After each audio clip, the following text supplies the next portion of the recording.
G'day, mate. So you bought yourself a longer bar. Let's protect the investment you bought. Now, some cheaper bars don't have what they are or what makes them what they are. Longer bars, all Neatec bars, same thing. They've got information.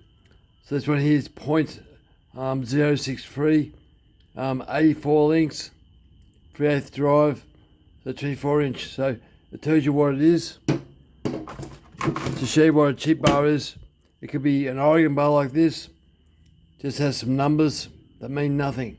So unless you can have a chamber there, or you can muck around and find the right chain to fit, it doesn't help. It's just a garden variety out of the hardware shop. So what you should do first when you get one of these bars, doesn't matter what brand it is, get yourself a greased needle gun. So you get these, I'll flip this around. I do these at least once a week. Depends, because in Australia we have really dirty, dusty timber. So turn it around. Might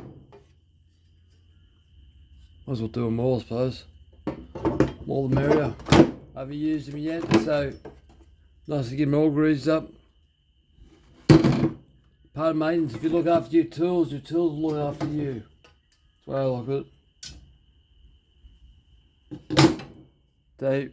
They all saw chainsaw bars, or they're greasing hole in the bar. I can't really show you that. Go up that way. So there's a hole just there on the Neatec, hole there longer, that one there, holes the other side, and a hole in that. So what I do is make sure I got some grease, one good pump in each one. Make sure your gun's got some grease in it. That way, when you first start using it, your bearing will be full of grease. You can rotate it around. Make sure it moves freely. I've had some cheap ass ones where this didn't even move. You'd hear a hammer. Longers don't do that. Neatec don't do that either. But you look at the tips are slightly different. Neatec's got more of a rounder sprocket in the end there. And the nose is slightly different on the teeth, it's more rounded. The design here is different. I don't know what that does for quality, they're probably the same. It's more pointy.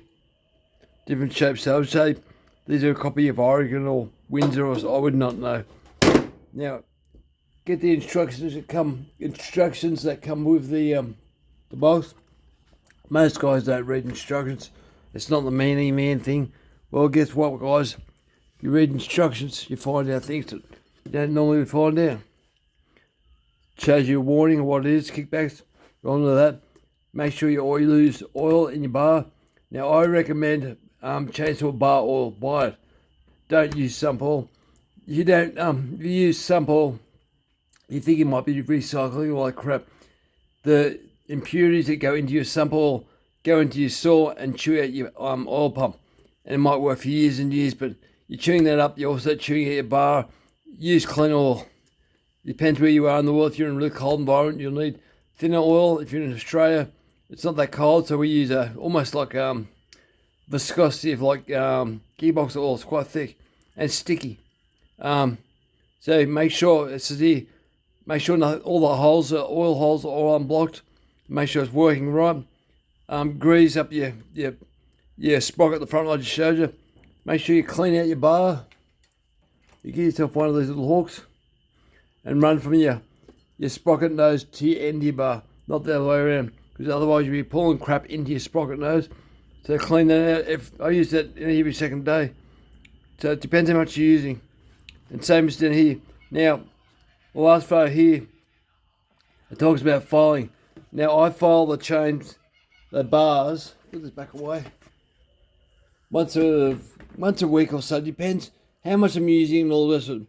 But if you're running your hand over the bar, you can feel a lip, you go like that, just run the file almost dead flat on the bar, just on an angle, say about, I don't know, 1.5 degrees, 2 degrees, and make sure you knock off that lump of steel, because that steel starts flaring out sideways, makes it hard to go through the timber, and it's just maintenance basically. And when you file 90 degrees adjacent to this and 90 degrees on top, just run it up the bar, or away from your tip, that tip backwards, run it all the way to the end, just a couple of good strokes, change the bar around from end to end, so you're not going to stuff it up on the where you use your own hand, because everyone favours one hand over another hand, so if you do it that way you'll get straight as best you can. I've used machines to do that, but you still need to do it over time because they do wear, so do a bit of maintenance on them, and these bars will last you a damn long time. They work well in Australia, so imagine what they'll do into pine stuff.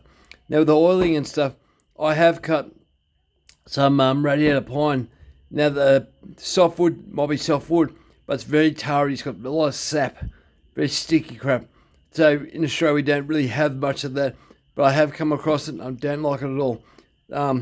It blocks up your saw, it sticks to everything, so you've got to maintain your bar. If you do that, your bar and your chain will spin properly, your oil will lubricate your chain will last longer. But yeah, that's my tips. You want your chains to last longer, look after them. Yeah guys, as usual, thanks for watching.